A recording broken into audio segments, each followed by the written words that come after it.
الحمد للہ رب العالمین، الصلاۃ والسلام علی سید الانبیاء والمرسلین وعلی آلہ واصحابہ اجمعین، اما بعد، اعوذ باللہ من الشیطان الرجیم، بسم اللہ الرحمن الرحیم۔ الحمد للہ تعالیٰ کے خلاق کائنات جل مجید کے احسان و کرم سے سبق آپ کا شروع ہوگا سورہ قاف شفا کی 18 نمبر آیت شفا سے آگے۔ ملاحظہ کیجئے، اعوذ باللہ من الشیطان الرجیم، بسم اللہ الرحمن الرحیم۔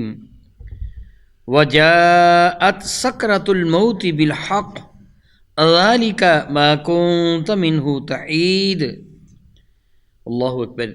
وجاءت، اور آ گئی، ماضی کا صیغہ ہے، مراد ہے کہ آ جائے گی، اور اس کا آنا اتنا یقینی ہے گویا آ ہی گئی۔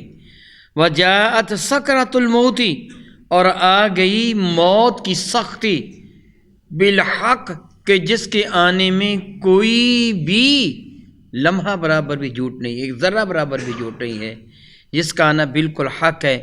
اللہ اور اس کے رسول کے بعد موت ایک حقیقت ہے جس کا انکار نہیں کیا جا سکتا، آئے گی، یقیناً آئے گی۔ یدرککم الموت ولو کنتم فی بروج مشیدہ، موت نے تم کو آن پکڑنا ہے اگرچہ کتنے بھی مضبوط قلعوں میں بند کیوں نہ ہو جاؤ۔ غیر ممکن ہے کہ تمہیں موت اپنے چنگل میں نہ پکڑے، ممکن ہی نہیں ہے۔ فرماتے ہیں وہ موت کی سختی آ گئی جس کا آنا حق ہے۔ ذالک ما کنت منہ تحید، یہ ہے وہ کہ جس سے تو بھاگا کرتا تھا، بچا کرتا تھا، اپنی جان کو تو بچایا کرتا تھا کہیں موت نہ آ جائے۔ کافر کی تو حالت یہ ہے نا کہ رب کریم فرماتے ہیں، وہ تو یہ کہتا ہے لو یعمر الف سنہ، اے کاش کہ میں ہزاروں سال جیتا رہوں۔ کافر کی تو تحیت ہی یہ ہے نا۔ آج بھی جو بے وقوف قسم کے مسلمان ہیں وہ بھی کہتے ہیں بیٹا جیو ہزاروں برس، یہ کافروں کی تحیت ہے۔ اللہ تعالیٰ نے قرآن کریم میں یہ کافروں کی تحیت ذکر فرمائی ہے کہ کافر ایسے کہتا ہے۔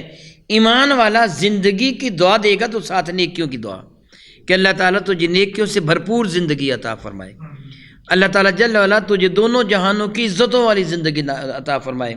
السلام علیکم کا یہی معنی ہوتا ہے کہ اللہ تعالیٰ تجھے ہمیشہ سلامتی عطا فرمائے، اس جہان میں بھی اس جہان میں بھی۔ لیکن موت سے بھاگنا، اپنے آپ کو بچانا، یہ ایک طبعی ایک عادت ہے، فطرتی عادت ہے۔ ہر انسان خود کو موت سے بچاتا ہے۔ معاذ اللہ تعالیٰ، کون چاہتا ہے میرا ایکسیڈنٹ ہو جائے؟ کون چاہتا ہے میرا نقصان ہو جائے؟ کون چاہتا ہے آئے کوئی مجھے قتل کر جائے؟ ہر شخص اپنے آپ کو موت سے بچانے کی کوشش کرتا ہے، لیکن کافر کچھ زیادہ بچانے کی کوشش کرتا ہے۔ ایمان والا تو اپنے رب کی رضا کی خاطر اپنی جان کی قربانی پیش کرنے میں اپنے لیے سعادت دارین خیال کرتا ہے، وہ موت کی آنکھوں میں آنکھیں ڈال کر بھی بات کر لیتا ہے، لیکن کافر بہرحال اپنے آپ کو موت سے بہت زیادہ بچاتا ہے۔ رب کریم کافر کو یہ فرماتے ہیں یہ وہ موت کی سختی آ گئی، یہ وہ ہے جس سے تو بھاگا کرتا تھا، جس سے تو بھاگتا تھا، بچتا تھا۔ وَنُفِخَ فِي الصُّورِ، ایک تو یہ پہلے ہے جو موت تجھے آئی اور اس وقت تجھے احساس ہو گیا کہ تیرا ٹھکانہ کہاں ہے، جنت ہے کہ جہنم ہے، تجھے پتہ چل گیا کہ تو حقیقت پر ہے یا باطل پرست۔ ارشاد فرماتے ہیں وَنُفِخَ فِي الصُّورِ، اور پھر سور پھونکا جائے گا، انسان مرتے چلے جائیں گے، بالآخر قیامت کے قریب جا کر وہ جو نفخہ پھونک ماری جائے گی سور میں پہلی مرتبہ، تو جس طرح متعدد مرتبہ سن چکے ہیں، طرف تباہی و بربادی ہوگی۔ کل من علیہ فان ویبقی وجہ ربک ذو الجلال والاکرام، کائنات کی ہر شے فنا ہو جائے گی، اگر کسی کو بقا ہے تو صرف اور صرف میرے اللہ کی ذات ہے، اس کے سوا باقی سب کچھ ختم ہو جائے گا۔ پھر دوبارہ سور پھونکا جائے گا۔ جو پہلے انسان مرے تھے حضرت آدم علیہ السلام کے زمانے برکت نشان سے لے کے قیامت کے صبح تک، ہر آنے والا شخص جو جب بھی مرا تھا، خواہ وہ پہلے مرا تھا یا نفخہ کے وقت جب سور پھونکا گیا تب مرا تھا، وہ سارے کے سارے زندہ کر لیے جائیں گے۔ وَنُفِخَ فِي الصُّورِ ذَلِكَ يَوْمُ الْوَعِيدِ، اور پھر سور میں پھونک ماری جائے گی، یعنی قیامت کے دن ان سب کو دوبارہ پھر اٹھایا جائے گا اور کہا جائے گا ذَلِكَ يَوْمُ الْوَعِيدِ، یہ دن ہے جو وعید کا دن ہے۔ وعید کا مادہ واو عین دال، وعدہ ہی ہے، لیکن وعدہ مطلقاً وعدہ کہا جائے تو کوئی بھی وعدہ ہو سکتا ہے، اچھا بھی اور برا بھی، لیکن جب وعید کا جملہ استعمال کیا جاتا ہے، لفظ استعمال کیا جاتا ہے، تو اس سے مراد سختی ہوتی ہے، کسی کو عذاب کی معاذ اللہ تعالیٰ معاذ اللہ تعالیٰ تاکید کر دینا، عذاب کا وعدہ دے دینا، اس کو وعید کہا جاتا ہے۔ تجھے وعید سنا دی گئی، عذاب تجھے معاذ اللہ تعالیٰ معاذ اللہ تعالیٰ سنا دیا گیا۔ ارشاد گرامی قدر فرماتے ہیں رب کائنات جل مجل کریم، وجاءت کل نفس، اور قیامت کے جب سور پھونکا جائے گا تو ہر جان آئے گی، ہر کوئی آئے گا، معہا، اس ہر جان کے ساتھ ہوگا، سائقن، ایک ہانکنے والا، و شہید، ایک گواہی دینے والا، یعنی ہر کسی کے ساتھ دو دو فرشتے ہوں گے، ایک اس کو چلانے والا کافر کو ہانکے گا، اور ایمان والے کے پیچھے پیچھے ادب سے آ رہا ہوگا۔ دونوں کے لیے فرق ہے۔ ایمان والے کو تو اللہ تعالیٰ جل وعلا عزت و عظمت اور سر بلندی عطا فرمائے گا، ان کے سروں پر تو عزت و عظمت کے تاج سجائے جائیں گے، ان کو تو عزت و عظمت کے ساتھ جنت کی طرف لے جایا جائے گا، لیکن کافروں کو ہانکا جائے گا جس طرح جانوروں کو ہانکا جاتا ہے، کوڑوں سے مارا جائے گا اور ان کو دھکیل دھکیل کر جہنم کی طرف لے جایا جائے گا۔ ہر کسی شخص کے ساتھ ایک وہ ہوگا جو چلانے والا ہے، خواہ وہ ہانک کر چلائے یا ادب احترام کے ساتھ ادب سے لے کے جائے، دونوں ہی صورتوں میں ایک کو چلانے والا ہوگا، سائق ڈرائیور کو کہتے ہیں، عربی میں آج کل سائق ڈرائیور کو کہتے ہیں، تو ایک تو چلانے والا ہوگا اور دوسرا شہید جو اس کی نیکی اور بدیوں پر گواہ ہوگا۔ ایک حدیث مبارکہ کا مفہوم یہ بنتا ہے کہ قیامت کے دن وہ دونوں فرشتے جو کرامن کاتبین ہیں وہ اس کے سائق اور شہید بنیں گے۔ اللہ رب العزت جل اللہ حقیقت حال سے باخبر ہے۔ مرفوع حدیث مبارکہ ہے کہ وہ ایک سائق ہوگا، ایک شہید ہوگا، گویا ایک اس کی نیکی اور بدیوں پر گواہ ہوگا اور ایک اس کو چلانے والا، خواہ اس کو ہانک کر جہنم کی طرف لے کے جائے یا اس کے استقبال کر کے اس کو جنت کی جانب لے کے جائے۔ ساتھ وہ دوسرا گواہ ہوگا جو اس کی نیکی اور بدیوں پر گواہ، وہ محض وہی گواہ نہ ہوگا بلکہ آپ قبل ازیں پڑھ چکے ہیں کہ رب کی فرماتا آج میں تمہارے منہ پر مہر لگا دوں گا، نختم علی افواہہم وتکلمنا ایدیہم وتشہد ارجلہم بما کانوا یکسبون، تمہارے ہاتھ اور تمہارے پاؤں ہمارے حضور گواہی دیں گے تمہاری کرتوتوں کی۔ وہ فرشتہ بھی گواہ ہوگا اور ہمارے ہاتھ پاؤں بھی گواہ، بلکہ جسم زمین کے جس خطے پر، جس کتاب پر، جس ٹکڑے پر کھڑے ہو کر نیکی یا بدی کی ہوگی یہ بھی قیامت کے دن گواہی دے گا۔ میرے کریم فرماتے ہیں کہ حجر اسود بھی ایمان والوں کے ایمان کی گواہی دے گا۔ خلا کے کائنات جل وعلا ارشاد فرماتا ہے ہر کسی کے ساتھ ایک ہانکنے والا ہوگا، چلانے والا ہوگا اور ایک گواہ ہوگا۔ لقد كنت في غفلة من هذا، اسے کہا جائے گا، بالخصوص کافر کے لیے یہ سب کچھ ہے۔ ایمان والوں کو تو عزت و عظمت عطا کی جائے گی، ایمان والوں کے لیے تو دن شادی کا دن ہوگا، شادی سے مراد خوشی ہے، خوشی کا دن ہوگا کہ ان کو عزت و عظمت کے ساتھ، شرف و کرامت کے ساتھ جنت کی طرف لے جایا جائے گا۔ میرے کریم آقا تاجر اربجم شفیع معظم رحمت عالم کے وہ دامن کرم میں پناہ لیں گے۔ میرے کریم آقا رسول عربی شفیع معظم رحمت عالم کی شفاعت کے مستحق ان کو گردانا جائے گا۔ رب کریم کی رحمت بے پایاں ان پہ نازل ہو رہی ہوگی۔ اس لیے ایمان والے تو قیامت کے دن عزت و عظمت کا تاج پہنے اللہ تعالیٰ جل وعلا کا شکر ادا کر رہے ہوں گے۔ یہ کافروں کو کہا جائے گا، رب کریم فرماتے ہیں کہا جائے گا لقد كنت في غفلة من هذا، او بدبخت آج کے دن سے تو غافل تھا، غفلت میں تھا، تجھے کہا جاتا تھا قیامت آئے گی اور تو بکواس بکا کرتا تھا، دیکھا جائے گا کب قیامت آئے گی، کیا ہوگا قیامت کو، یہ محض بناوٹی باتیں ہیں، حقیقت نہیں ہے، تو اس کا انکار کیا کرتا تھا۔ لقد كنت في غفلة من هذا، یہ آج ارشاد فرمائے گا تو اس سے غفلت میں تھا، فکشفنا عنك غطاءك، آج ہم نے تیری نگاہوں کے سامنے سے پردہ اٹھا دیا ہے، فبصرك اليوم حدید، اور آج تیری نگاہ بہت تیز ہو گئی ہے کہ تو دور تک کے حقائق کو اپنی آنکھوں سے دیکھ رہا ہے۔ ویسے بھی زمین پر کوئی اونچی نیچ نہ ہوگی، یہ مکانات، یہ ساری کی ساری آڑیں، یہ پہاڑ، یہ درخت سب ختم ہو جائیں گے، حد نگاہ تک زمین ایک چٹیل میدان کی شکل بنا دی جائے گی۔ ویسے بھی تو دور تک دیکھے گا، لیکن آج اس کو طنز کے ساتھ کہہ دیا جائے گا فَكَشَفْنَا عَنْكَ غِطَاءَكَ، آج ہم نے تیری نگاہوں کے سامنے سے پردے اٹھا دیے ہیں، فَبَصُرَكَ الْيَوْمَ الْحَدِيدِ، اور آج تیری بصارت یوما آج کے دن حدید بڑی تیز ہے، دور تک تو دیکھ رہا ہے، گویا جہنم کی بھڑکتی ہوئی آگ نظر آئے گی۔ وہ جہنم میں جلنے والے معاذ اللہ تعالیٰ کفار کو دیکھے گا، ان کو جنت بھی دکھا دی جائے گی، جنت کو دیکھ کر افسوس کرے گا اے کاش کہ کہیں یہ میرا ٹھکانہ ہو جاتا، لیکن جہنم کی وعید اسے سنائی جائے گی۔ رب کریم فرماتے ہیں وقال قرینہ، کہے گا اس کا ساتھی، اس کا قرین، اس کے ساتھ رہنے والا، اس کا ہم نشین، ھذا ما لدی عتید، یہ میرے پاس موجود ہے تیرا نام اعمال، وہ تیار ہے۔ ایک حدیث برکہ کا مفہوم بنتے ہیں وہ فرشتے اس کے نام اعمال پر قبضہ کر لیں گے اور اسے کہیں گے یہ تیرا نام اعمال ہے۔ رب ذوالجلال فرمائے گا اقرأ کتابک کفا بنفسک اليوم علیک حسیبا، اپنی کرتوتوں کی کتاب پڑھ لے، تیری زندگی بھر کی کرتوتوں کا حساب کرنے کے لیے آج یہی صحیفہ کافی ہے۔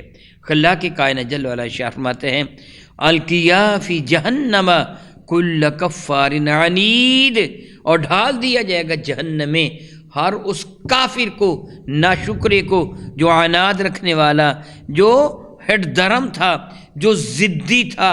عناد آپ جانتے ہیں دشمنی کو کہتے ہیں، یہاں عنید سے مراد ضدی ہے، ہٹ درم ہے، جس کو سمجھانے کی کوشش کی جاتی تھی وہ ماننے پہ نہ آتا تھا۔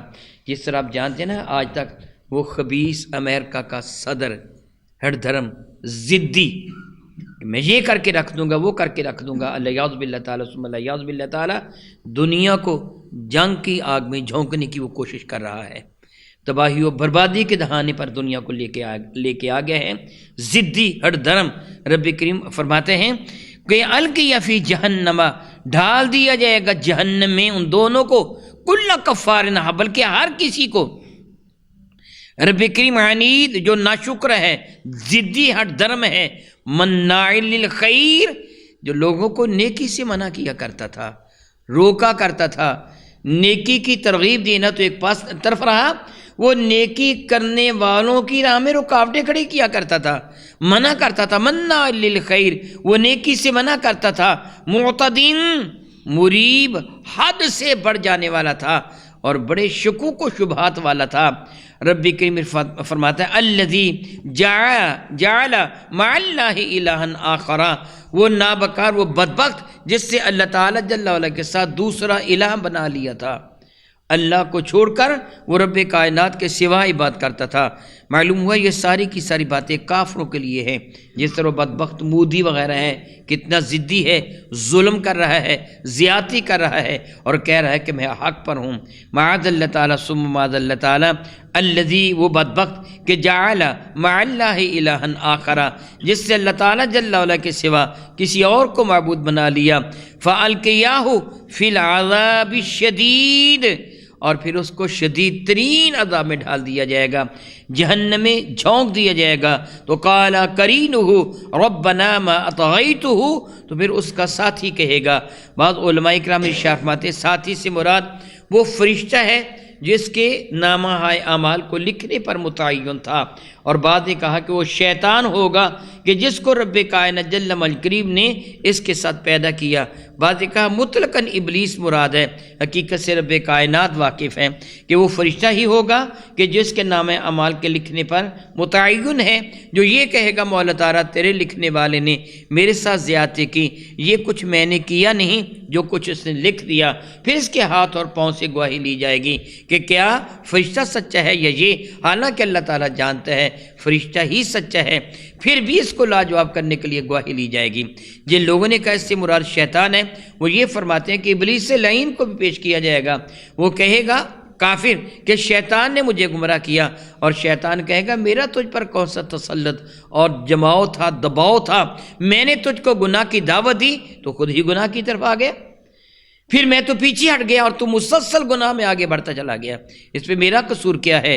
رب کریم ارشاد فرماتے ہیں قال قرینہ ربنا ما اطغیتہ، جو اس کا قرین ہوگا وہ ساتھی شیطان ہے یا کوئی بھی، کہ مولا میں نے اس کو گمراہ نہیں کیا، وَلَكِنْ كَانَ فِي ضَلَالٍ بَعِيدٍ، لیکن یہ بدبخت خود ہی پر یہ گمراہی میں تھا، میں نے تو بعض اس کو گمراہی کا راستہ دکھایا۔ سوچے ذرا، آج علماء چیخ چیخ کر برائیوں سے روکنے کی کوشش کر رہے ہیں، بچ جاؤ بچ جاؤ بچ جاؤ، اور اللہ تعالیٰ جل وعلا کی توحید اور جنت کی دعوت دے رہے ہیں۔ لیکن شیطان بھی کبھی آپ نے دیکھا کہ بازار میں کہیں تقریر کر رہا ہو؟ شیطان کہے گا مولا تعالیٰ میں نے محض اس کو ترغیب دی تھی، یہ بہت جلدی آ گیا۔ تو جو تیرے نبی کی امت کے علماء تھے وہ تو دن رات محنت کرتے تھے، ان کی مان لیتا، میری نہ مانتا۔ میں نے کب اس کو کہا تھا کہ میرے پیچھے چلو؟ رب کریم اشارے گرامی قدر فرماتے ہیں وہ کہے گا وَلَكِنْ كَانَ فِي ضَلَالٍ بَعِيدٍ، بلکہ یہ بدبخت خود ہی پرلے درجے کی گمراہی میں تھا۔ تو رب کریم پھر فیصلہ کیا فرمائے گا؟ قال، تو اللہ کے کائنات ارشاد فرمائے گا لا تختصموا لدی، میرے حضور جھگڑا نہ کرو بدبختو، میرے حضور جھگڑا کر رہے ہو، شیطان اور شیطان کے چیلے کافر میرے حضور جھگڑا کر رہے ہو، حالانکہ میں تمہاری حقیقت سے واقف ہوں، مجھے بتا رہے ہو سچا کون ہے جھوٹا کون ہے۔ لا تختصموا لدی وقد قدمت الیکم بالوعید، میرے حضور جھگڑا نہ کرو، میں تم کو سزا سنا چکا ہوں جو سزا سنانا تھی۔ وہ کیا؟ کافر کو اس کے ساتھی شیطان کے ساتھ جہنم میں جھونک دیا جائے گا۔ ارشاد گرامی قدر فرماتے ہیں ما یبدل القول لدی، ہمارے حضور ہماری بات بدلہ نہیں کرتی، ہم نے پہلے ہی فیصلہ فرما دیا تھا، کافروں کو مشرکوں کو شیطان کے ساتھ ملا کر جہنم میں ڈال دیا جائے گا۔ جو ہم نے فیصلہ فرما دیا وہ فرما دیا، اس میں کوئی تبدیلی نہیں ہوتی۔ تبدیلی وہ کرتا ہے جس کے علم میں نقص ہوتا ہے، اسے بعد میں پتہ چلتا ہے کہ ایسے میں نہ کروں بلکہ ایسے کروں۔ جس کا علم کامل ہے اس کے فیصلے میں تبدیلی نہیں ہے۔ فرمائے گا رب کائنات جل وعلا ما یبدل القول لدی، ہماری حضور بات بدلا نہیں کرتی، وما انا بظلام للعبید، اور ہم ظالموں پر نہ، معاذ اللہ تعالیٰ، ہم اپنے بندوں پر ظلم بھی نہیں فرماتے ہیں، اور میں اپنے بندوں پر ظلم نہیں کر رہا ہوں۔ یعنی جس کو سزا دی جا رہی ہے ناکردہ گناہ کی نہیں ہے، وہ کہے جی مجھے پتہ ہی نہیں تھا، میں غلطی میں تھا، ایسے ہی مجھ کو سزا دے دی گئی، کاش مجھے کو بتانے والا ہوتا، مجھے بتا دیتا۔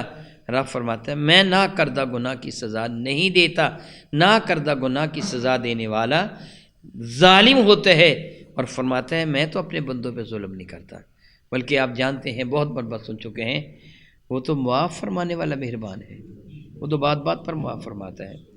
پوری زندگی انسان گناہ میں بسر کر دے، کفر اور شرک میں بسر کر دے، مرنے سے پہلے سچے دل سے توبہ کر کے رب کائنات کی توحید اور نبی کی رسالت پہ ایمان لے، رب کریم تو سارے گناہوں کو معاف فرما دیتا ہے۔ وہ تو کریم ہی بہت ہے، وہ تو کریم ہی بہت ہے، اس کے سینکڑوں برس کے گناہوں کو نہیں دیکھتا۔ پہلے زمانوں میں سینکڑوں برس کی عمریں ہوا کرتی تھیں، وہ سینکڑوں برس کے گناہوں کو نہیں دیکھتا تھا۔ کوئی بھی توبہ کرنے والا جب سچے دل سے توبہ کر لیتا تو سارے کے سارے گناہ معاف فرما دیتا۔ میرے نبی کے امتیوں کی تو عمر ہی تھوڑی تھوڑی ہے، 100 سال تو کسی کی عمر ہوگی، تو سینکڑوں برس پرانے لوگوں کی عمریں تھیں، ان کو معاف فرما دیتا تھا، تمہیں کیوں معاف نہیں فرمائے گا؟ وہ سارے کے سارے گناہوں کو معاف فرما دیتا ہے، اس لیے وہ اپنے بندوں پہ ظلم نہیں فرماتا، بلکہ وہ تو کرم فرماتا ہے۔ انسان خود ہی اپنے اوپر ظلم کرتا ہے۔ او کما قال اللہ تبارک و تعالی واللہ تعالی اعلم باسرار کتابہ۔